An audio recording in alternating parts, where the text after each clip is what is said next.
This is the Owens Corning Loosefill Attic Insulation Module. Owens Corning Loosefill is the only blowing wool you will need to insulate your customers' attics. This video will provide you with all the knowledge and techniques that you need to perform top quality work. We will cover job preparation and equipment, estimating the job, the blowing machine, blowing the attic, and finishing up. Job preparation and equipment are important. So prior to going to the job site, you will need a step ladder appropriate to the height of the ceiling, a retractable razor knife, lighting for the attic, a stapler, and cardboard to surround access holes and openings in the attic. Safety equipment should include a dust mask, safety glasses, work gloves, long sleeve shirt, and safety shoes. Hard hats are required in some jurisdictions. The machine operator should wear hearing protection as well. Also, before starting the job, read the Loosefill bag for additional recommendations. The first step is to estimate the total square feet that you want to insulate. If the space is square, you simply multiply the length by the width. If the attic is sectioned, then break the problem down into smaller rectangles and add the areas.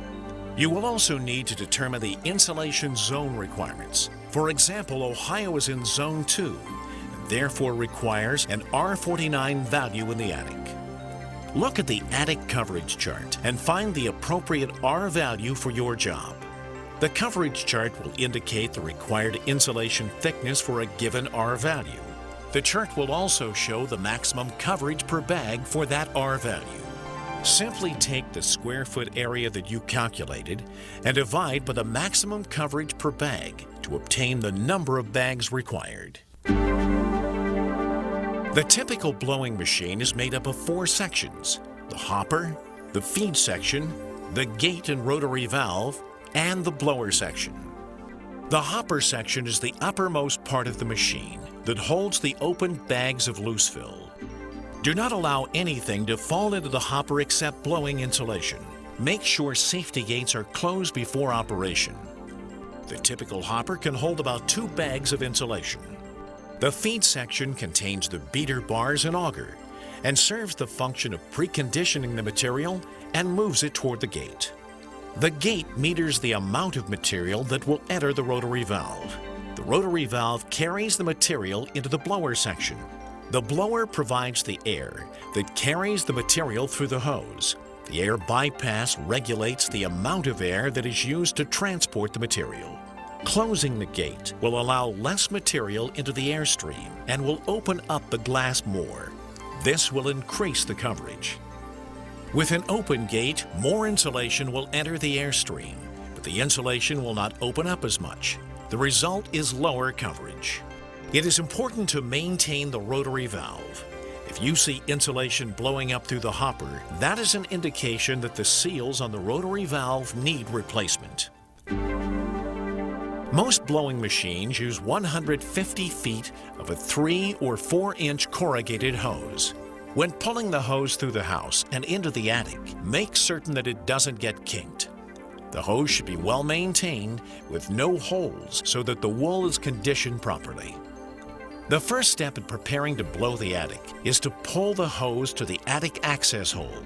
Be certain that you have a ladder of an appropriate size so that entry into the attic is safe and easy.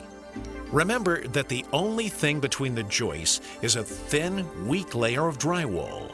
Maintain a firm footing on the joist so that you do not step through the customer's ceiling. In the attic, begin by installing rafter mates and attic rulers. At the same time, make certain that your lighting is adequate. Use cardboard to cover openings in the attic where you do not want insulation blown. Put baffles around stovepipes and non-rated lighting to prevent overheating. Now it's time to load the blowing machine.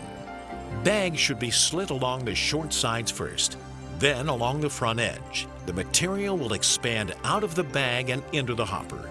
Do not reach hands into the hopper and take care not to drop the knife into the hopper as well.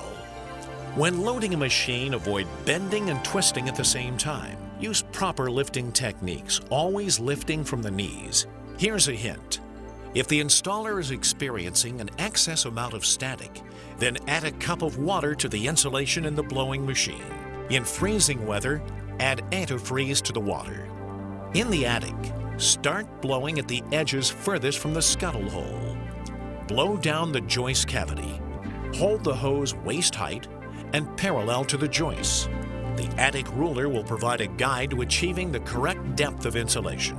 You can use your hand to direct the flow of insulation, but be aware that this compresses the insulation and can result in low coverage, so be cautious. The access hole should be the last area that you insulate. When the job is complete, the attic should have a flat layer of insulation throughout. All of the bags calculated should have been used. This ensures that the customer is getting the requested R value. The attic card must be filled out and stapled near the scuttle hole to document your installation. You will need to staple a panel of batt insulation over the top of the scuttle cover. Then position the cover back into place. When the job is finished, don't forget to clean up the entire area, especially around the access hole.